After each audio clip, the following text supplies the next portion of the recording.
This is one of the major business areas in the largest economy in Africa. It is a mall located around the popular UTC in Garki district of the Nigerian capital, Abuja. Like the electricity crisis in this commercial hub, businesses and companies, households and offices across the country also have no choice but to waste hundreds of millions of naira every day buying fuel to power their generating plants to be able to have electricity supply and remain in business and to meet their needs.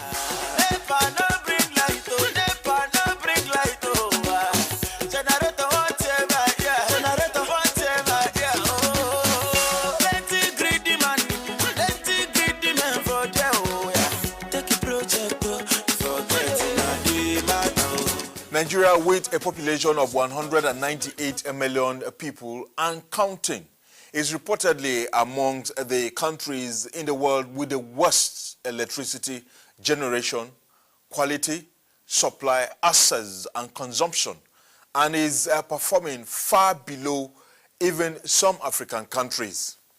In comparison, Algeria generates over 11,000 megawatts for its population of 40.61 million.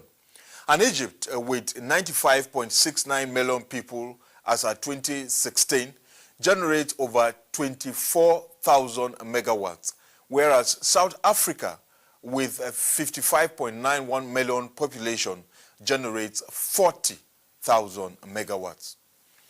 There are different world rankings in the electricity sector, with the most recent released by the Spectator Index placing Nigeria as the second country in the world with the worst record of electricity supply out of the survey of 137 countries.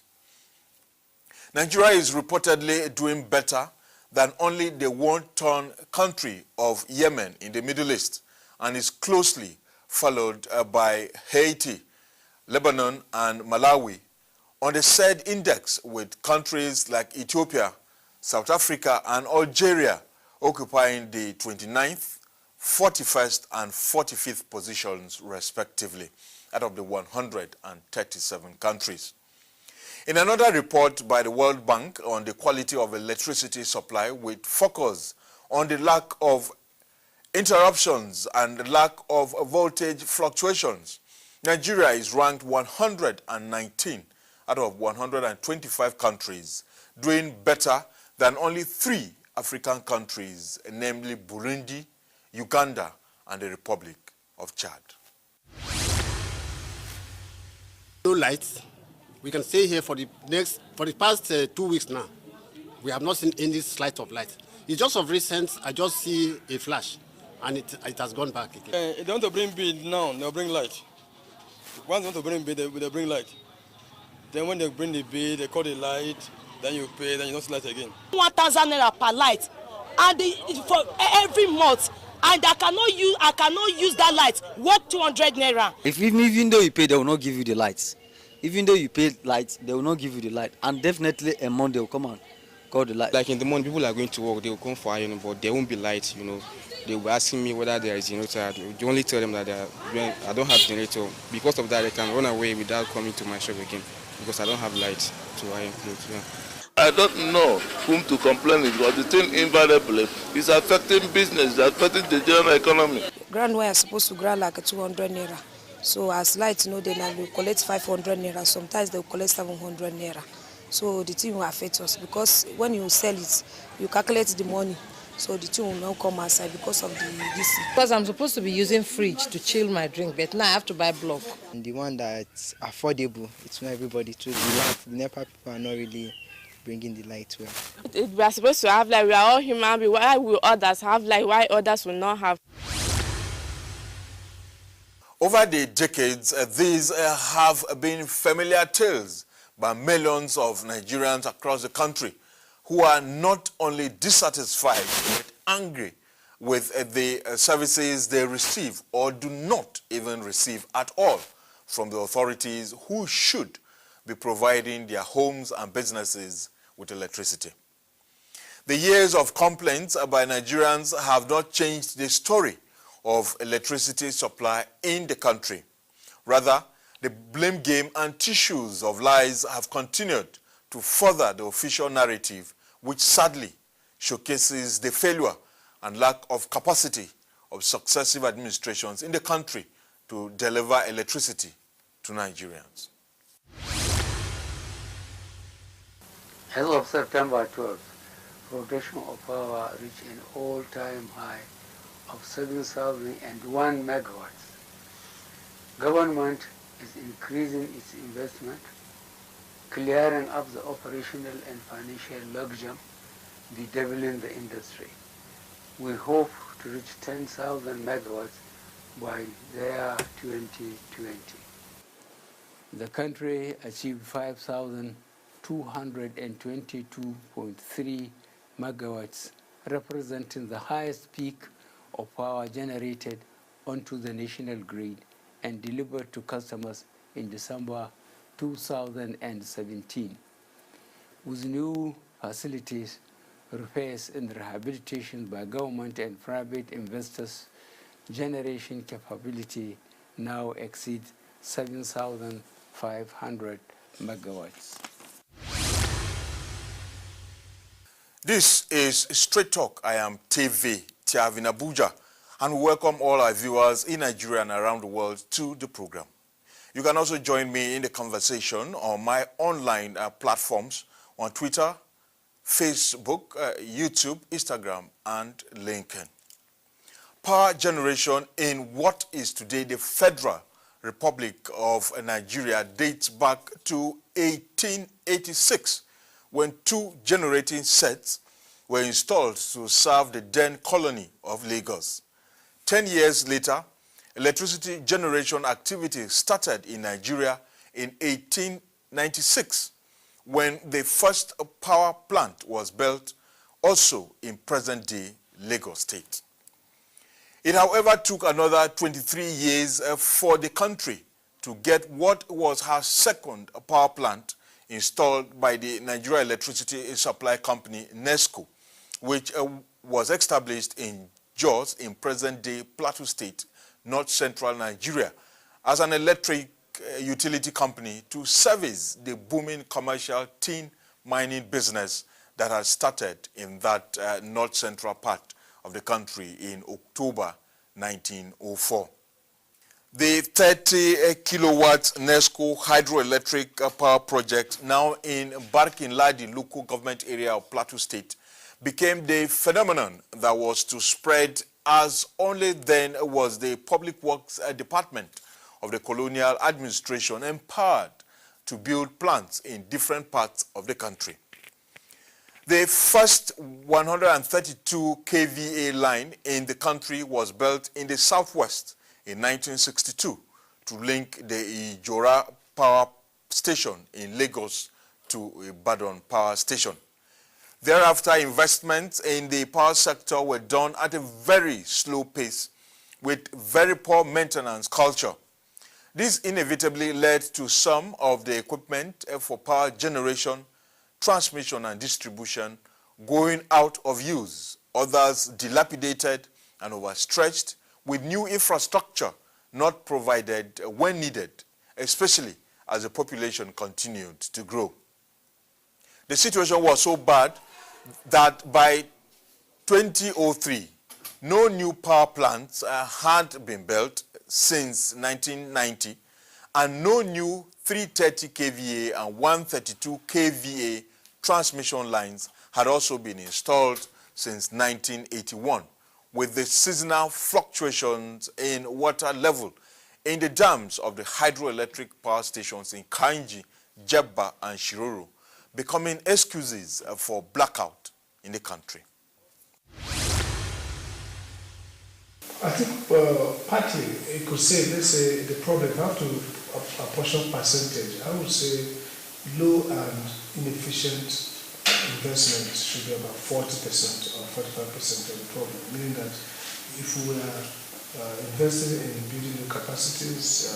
Like I said, from 1896, we had a 25 megawatts power in Nigeria till up to when we now built Kanji in the late 1960s.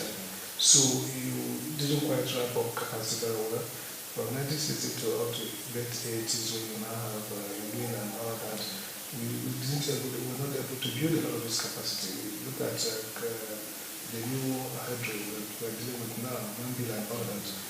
They've been in the books for over a decade. So we have not invested significantly in capacity growth over the years. The reality is that over the years, if not for until recent, the grid, lots of this infrastructure were built over 40 years ago. You understand what I'm saying? And they are extremely weak. Decadence of weak grid infrastructure and the associated, infrastructure that's, the spinning reserve and what have you. So now we have a threshold of limit with which we peak load. If we decide to peak 6,000 megawatts, the grids will collapse. I was a member of technical investigative panel on power system collapses or system disturbances. So because of the weak nature, forget the media hype, the publicity and what have you over the years. If we peak 6,000, 7,000 megawatts, the grid will collapse. Is that why it collapsed shortly after we got 7,000 megawatts? That is it. Because the grid has its limitation. In the last 2 decades, trillions of naira, dollars, and pounds have reportedly been spent by successive administrations in the name of investments in power infrastructure, facilities, and services.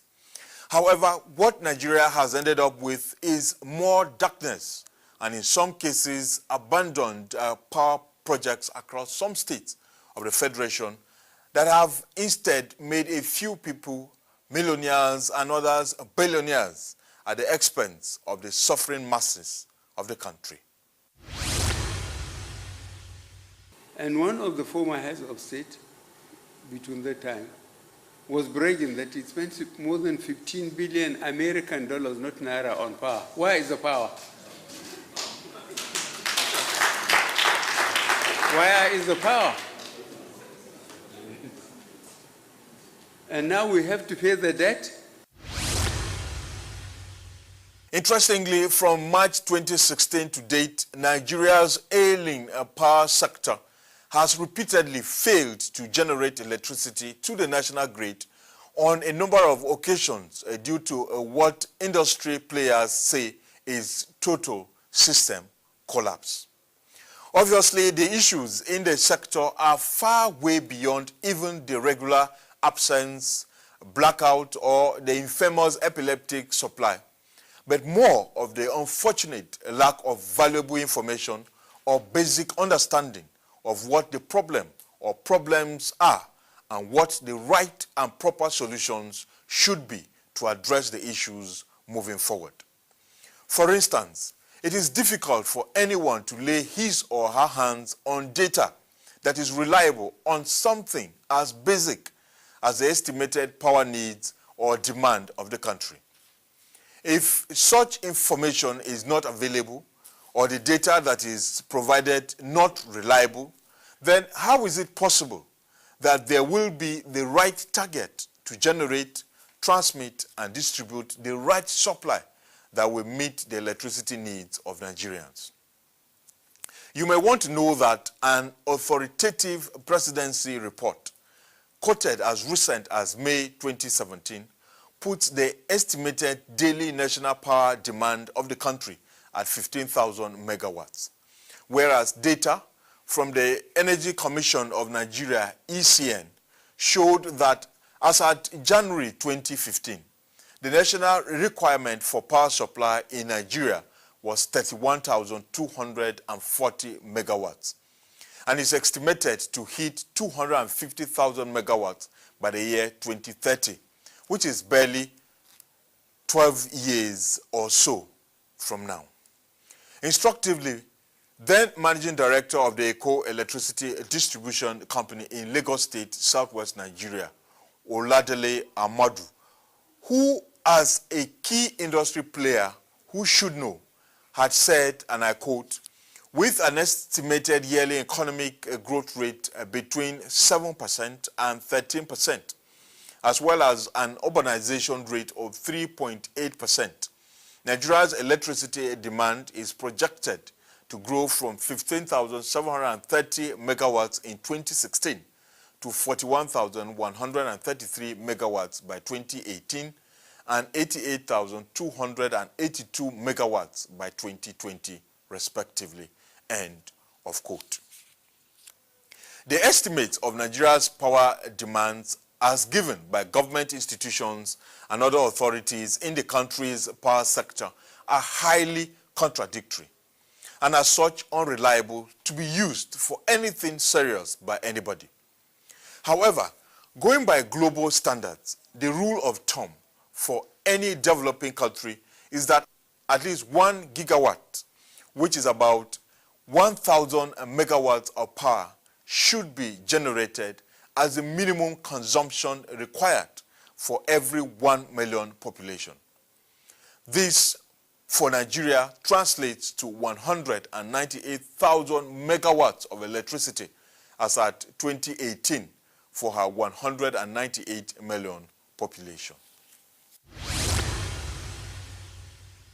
When we came in 29th of May 2015, total power generated in Nigeria was 2,690 megawatts.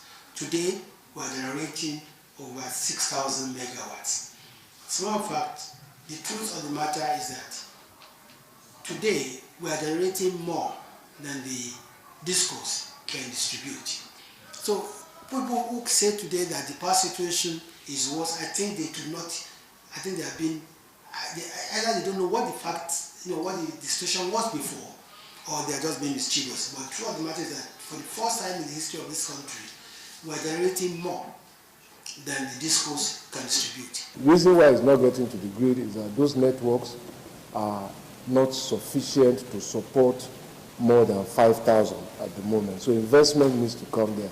So federal government has approved through council today a policy of investment where federal government has a 40% shareholder and the discos as 60% shareholders will be compelled to make additional investment.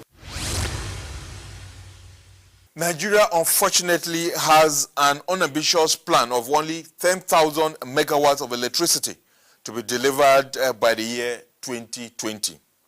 This infamous national target is shamelessly captured in the 162-page economic blueprint of the President Muhammadu Buhari administration, christened the Nigeria Economic Recovery and Growth Plan 2017 to 2020, authored by the Senator Udoma-led Federal Ministry of Budget and National Planning. It is, however, on record that the Nigerian national target of 10,000 megawatts of electricity was first set in 2003 by the administration of then President Olusegun Obasanjo, and it was to be delivered by December 2007, with the 33 billion naira National Integrated Power Project, NIPP. But this was never achieved till date, even though it has been over 10 years with the 3 successive administrations of President Umaru Musa Yar'Adua from 2007 to 2010, Goodluck Jonathan from 2010 to 2015, and Muhammadu Buhari from 2015. No wonder it was a celebrated achievement for the Buhari administration and the ruling All Progressives Congress, the APC, when power generation in September 2017 hit 7,001 megawatts for the very first time in the country's history. This only shows that the Nigerian government, as usual, plans to do very little or practically nothing new or fundamentally different to deliver electricity to the citizens who are obviously also tired of expecting much from the country's leaders after decades of failed promises. This is because, as we speak, the total installed capacity of all the functional 23 grid power generating plants in Nigeria is 11,165 megawatts. This simply means that to hit the celebrated 7,001 megawatts generation, which has long been lost, or to achieve the unambitious target of 10,000 megawatts of operational capacity by 2020, the only thing that needs to be done is to get some of the existing power plants to function at their fully installed capacities. You know, when I read that report at the ERP, the Economic Recovery and Growth Plan, I was really surprised at the 10,000. But look at the history of projections in this industry in the last, at least in the last 12 or 10 to 12 years of the previous government, PDP government of Obasanjo, or Jonathan. You will see one thing clear is that we miss targets by wide shots, not just close miss. We just had wide on the group, just gone off tangent totally. Safely, it might be that there's no way the government is going to have power in the next, in 2019, 2020. There's just no way. So what they're going to focus on is ensure that those 9 to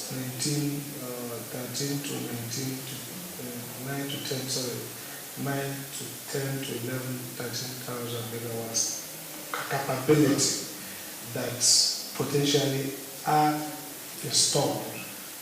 At least 10,000 of that, supposedly 13,000 now are here, capacity can't actually be on the grid. So they have tuned the expectation to zero in on the disavowal of new capacity coming in. So we're not expecting any power plant to generate between now and then. How does this power become incremental? It's close monitoring. You know, we have monthly meeting of the power sector, which, if sets successive administration have done that, we should have found ourselves in that mess even before the privatization. There is a clear issue of lack of close monitoring on the operators. Every month, all the discourse, we are given a tax together with the TCN. Once, if you have this next month, you know you will be accountable to somebody. You have to account for that. With that, you can see that is how the improvement comes in. If to set those monitorings were in place and all the successive ministers were not only in office, they have to be in field to get things work. By May 29, 1999, when the military disengaged from the politics and governance, they left behind an electricity generation of 1,600 megawatts from an installed capacity of 5,876 megawatts at a time the estimated national demand was about 3,250 megawatts. With the hope and goodwill of the new dispensation, the then new Minister of Power and Steel, the late Bola Ige, promised to end the country's electricity crisis with improved supply within 6 months, a timeline he had set for himself and the administration of then President Obasanjo. But until he left that ministry to that of Justice in January 2000 and his eventual assassination on December 23, 2001, this remained a mere wish. So the president's desire, as in the past, in setting 10,000 megawatts is a good, and is an achievable target. But the problem we have is that, you know, the operators, the business concern that took over the generation and distribution, when they were acquiring some of these licenses, some of them went to Nigerian banks using foreign investment windows. You know, most of our banks have correspondent partners with maybe JP Morgan and what have you. And they acquire loans that were denominated in dollars.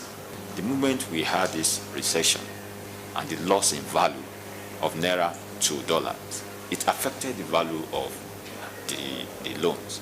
At a point, it was almost 1 to 500. So you can imagine the trend. The challenges are quite a number. And the most critical one is that of liquidity in the sector. And by that I mean that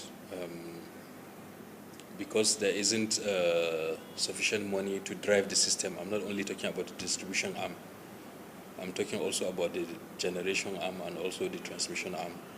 Because of that liquidity problem, it makes it difficult for distribution companies like ours to meet our obligations to both our regulators and also to customers. You know, as it is now, one of the biggest challenges we are facing is the cost of buying the energy from the distribution from embed. You know, as it is now, we are buying at nearly more than 60 naira per kilowatt. Meanwhile, we are selling it to customers at an average of 27, 28 naira. Clearly, there is a disparity. There is a shortfall. And then nobody's accounting for it.